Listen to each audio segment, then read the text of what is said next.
قرآن میں اللہ تعالیٰ کا ارشاد ہے وَمَن يَتَّقِ اللَّهَ يَجْعَل لَّهُ مَخْرَجًا وَيَرْزُقْهُ مِنْ حَيْثُ لَا يَحْتَسِبُ. جو اللہ سے ڈرتا ہے اللہ اس کے لیے مصیبت سے نکلنے کے راستے بھی رکھتے ہیں اور اسے رزق عطا فرماتے ہیں وہاں سے جہاں سے اس کا گمان نہیں ہوتا. جی. علماء کہتے ہیں کہ آپ کو ایسی جگہوں سے رزق ملنا شروع ہو جائے جہاں سے آپ کو گمان نہیں تھا تو ایک ظاہری علامت ہے کہ یہ تقوی کی برکت سے مل رہا ہے. ٹھیک ہے. ہاں اس کا یہ مطلب نہیں ہے کہ آپ تقوی اختیار کر کے ہاتھ پہ ہاتھ رکھ کے بیٹھ جائیں، کیونکہ ہاتھ پہ ہاتھ رکھ کے بیٹھ جانا تقوی کے منافی ہے. تقوی کا مطلب ہے اللہ اس کے رسول کے احکام کو پورا کیا جائے. تو اس حکم میں ایک رزق کی تلاش بھی تو ہے نا. تو تلاش بھی ہو اور گناہوں سے بچنے کا اہتمام بھی ہو تو رزق اللہ تعالیٰ عطا فرماتے ہیں.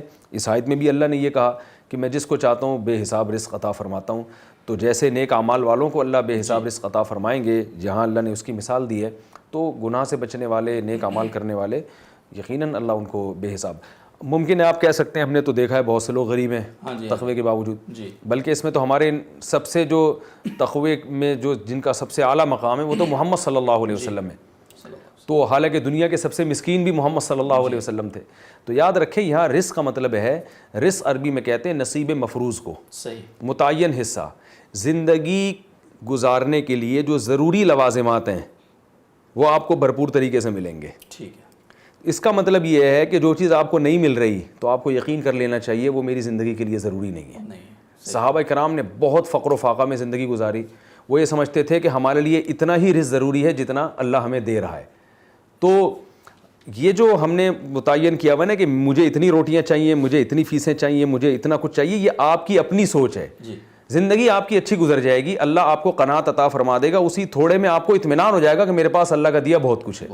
اس کی حدیث میں اس کو دوسرے طریقے سے یوں بیان کیا گیا ہے کہ من کانت الآخرۃ ہمہ جعل اللہ غناہ فی قلبی.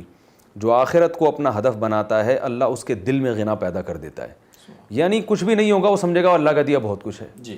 پہلے دیکھ لینا لوگوں کے پاس کچھ بھی نہیں ہوتا تھا، لوگ کہتے تھے جب آپ ان سے بات کریں بھائی اللہ کا دیا بہت کچھ ہے. اور اب سب کچھ ہونے کے باوجود دل غریب ہے، شکل سے نا فقر و فاقہ ٹپک رہا ہوتا ہے. جس سے آپ بات کریں وہ یہی کہہ رہا ہوتا ہے بھائی کیا کریں خرچے ہی نہیں پورے ہو رہے. تو یہ جو ہے نا آپ کچھ بھی کر لو یہ رونا دھونا آپ کا کبھی بھی ختم نہیں ہو سکتا جب تک آپ تقوی کی راہ پہ نہیں آتے.